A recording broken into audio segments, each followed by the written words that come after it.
கொஞ்சமாச்சும் மாறுங்கடா, உலகம் வேற மாதிரி போயிட்டு இருக்கு, என்னமோ பாரம்பரியத்தை எல்லாம் கடைபிடிச்சுன்னு இருக்காங்க. இருந்தாலும் எனக்கு ரொம்பவே சர்ப்ரைஸா இருக்கு. ஆண்டர் அசோசியேஷன் மேனேஜர் என்ன வரவேற்கிறதுக்காகவே இந்த மாதிரி வந்திருக்கீங்க போல. இந்த இடத்துல இதுக்கப்புறம் வாழ போறீங்களா? யார் சொன்னா? நான் இந்த இடத்துல வந்ததுக்கான காரணம் ஒண்ணு இருக்கு. வந்துட்டு நான் கிளம்பிடுவேன் என் வேலை முடிஞ்ச உடனே. அப்படின்னா நீங்க அவங்க 2 பேரும் தேட போறீங்களா? பரவாயில்லையே, எதுக்குன்றதும் அது உனக்கு தெரிஞ்சிருக்கும். ஆல்ரெடி அந்த விஷயம் தெரிஞ்சதுனால நீ என்னை தடுக்க மாட்டேன்னு உனக்கு தெரியும். என்னோட பிளான் என்னன்னா டஞ்சன்லயே அவனுக்கு கதையை முடிக்கணும். முதல்ல அந்த ஏ ரேங்கர், அதுக்கப்புறம் அந்த டி ரேங்கர். முட்டாள்தனமா நீ என்ன தடுக்கணும்னு நினைக்காத ஏ ரேங்கர், உன்னையும் நான் கிரஷ் பண்ணிடுவேன். நீங்க வெளியில இந்த மாதிரியான விஷயம் எதனா பண்ணீங்கன்னா என்னோட ஜாப்மெண்ட் படி உங்களை அரெஸ்ட் பண்ணப்படுவோம். இதை கேட்டு அவன் திமுருதனமா அந்த கிளம்ப. அதுக்கப்புறம் ஜோஜோ ஐலாண்டுக்கு போயிருந்தா நம்ம ஜோவோட கேங் எல்லாமே திரும்ப வந்துட்டு இருக்காங்க. சேர்மேன் கிட்ட இந்த இஷ்யூவை சொல்லி இருக்காரு. ஜோவும் என்னது சார், நாங்க கடல்ல இருந்து எடுக்கப்பட்ட பாடிஸ்ல இருந்து சில புதிய வகையான விஷயங்களை கண்டுபிடிச்சோம். அப்ப நீங்க சொல்றதை வச்சு பார்க்கும்போது அந்த பீச்ல எல்லாத்துலயுமே இப்போ புதிய விதமான பறக்கிற ரக்கைகள்லாம் உருவாயிடுச்சுன்றீங்களா? அப்பனா அதுங்க கொஞ்சம் கொஞ்சமா பரிணாம வளர்ச்சி அடையுது. ஆனா சார், இப்போதைக்கு அதுங்களால சின்ன டிஸ்டன்ஸ் அளவுக்கு மட்டும்தான் வர முடியுது. ஆனா நம்ம இன்னமும் டைம் கொடுத்தோம்னா நிலைமை வேற மாதிரி ஆயிடும். சேர்மேனும் அப்பனா நான் இதுக்கு எல்லாத்துக்கும் முடிவு கட்ட ஒரு அரேஞ்ச்மெண்ட் பண்றேன். அதுக்கப்புறம் நம்ம ஹீரோ போக வேண்டிய கேட்டு கிட்ட பார்த்தா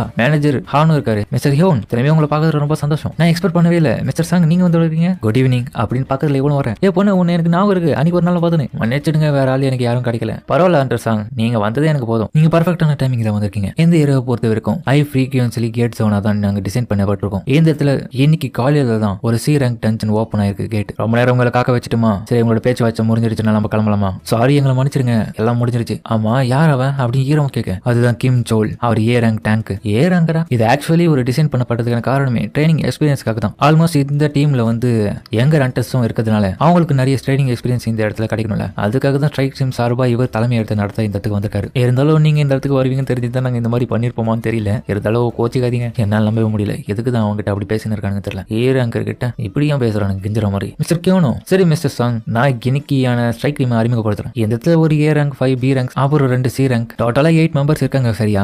ஆக்சுவலி சி ரேங்க் டஞ்சனுக்கு எப்பவுமே 8 மெம்பர்ஸ் தான் போகணும்ன்றது அவசியம் இல்லை. அடிஷனலா ஒரு 2 பேர் நாங்க இந்த இடத்துல இப்போ அனுப்பலான்னு இருக்கோம். அதாவது ஒரு மொத்தமா 10 மெம்பர்ஸ். அதன் வகையில தான் நீங்க 2 பேர் செலக்ட் ஆயிருக்கீங்க. இப்போ போக போற டஞ்சன்ல நடக்க போற சம்பவம் எல்லாம் இவ பார்த்தானா கண்டிப்பா நான் யாருன்றது புரிஞ்சுப்பான். இருந்தாலும் இது ஈஸியா முடிகிற விஷயம் தான். ஏன்னா சி ரேங்க் டஞ்சன் இப்போ எனக்கு ஒரு விஷயமே இல்லை. ஆனா என்னோட பர்பஸ் இந்த இடத்துல தோக்கடிக்கிறது கிடையாது. ஹண்டர் சாங், உங்களுக்கு முக்கியமா ரகசியமா ஒரு விஷயத்த சொல்லிக்கிறேன். இந்த இடத்துக்குள்ள போறீங்கன்னா நீங்க எவ்வளவு பெரிய ஆளுன்னு எனக்கு தெரியும். அதனால நீங்க லிமிட்டாவே உங்களோட பவர்ஸ் எல்லாம் பயன்படுத்துங்க. ஓகே ஓகே, எல்லாம் புரிஞ்சது. சரி வாங்க எல்லாரும் கிளம்புவோம் சொல்லிட்டு அதுக்கப்புறம் வந்து அவனு டென்ஷன் உள்ள போக, போலாமா மிஸ்டர்? போலாமே. நம்ம ஹீரோவை இவ்வளவு தைரியமா இருக்கிறதுனால ஜென்னாவோட ஃப்ரெண்டும் அப்படி தைரியமா போறான். அதுக்கப்புறம் ஹீரோவும் உள்ள போன அடுத்த நிமிஷமே அவனுக்கு ஒரு வித்தியாசமான உணர்வு தோணுது. என்ன இது தப்பான ஃபீல் தோணுது, ஏதோ ஒரு விஷயம் மாற போகுது இந்த இடத்துல. அதுக்கப்புறம் ஹீரோவை திரும்பி பார்க்க சீரக் டஞ்சனா இருந்தது ரெட் கேட்டா மாறுது. இது என்னால சொல்ல முடியாது. சரி, இவ்வளவு கூடி கிளம்பிடும் சொல்லிட்டு ஹீரோ அவன் கையை பிடிச்சு வெளியே போலாம் பார்க்க, என்னதான் இங்க நடக்குதுன்னு சொல்லிட்டு வெளியில இருக்க இவங்க 2 பேர் ஷாக்காவே. அப்ப ஹீரோவும் அவளை தூக்கி வெளியே வரலான்னு பார்க்க அப்படியே மாட்டி தவிக்கிறான். மிஸ்டர் சாங், மேனேஜர் உடனடியாக பிரைமரி ஸ்ட்ரைக் டீமுக்கு போய் கான்டாக்ட் பண்ணுங்க, நிலைமை இங்க மோசமாயிட்டு இருக்கு, இப்பயே பண்ணுங்க சொல்லிட்டு அதோட ஹீரோ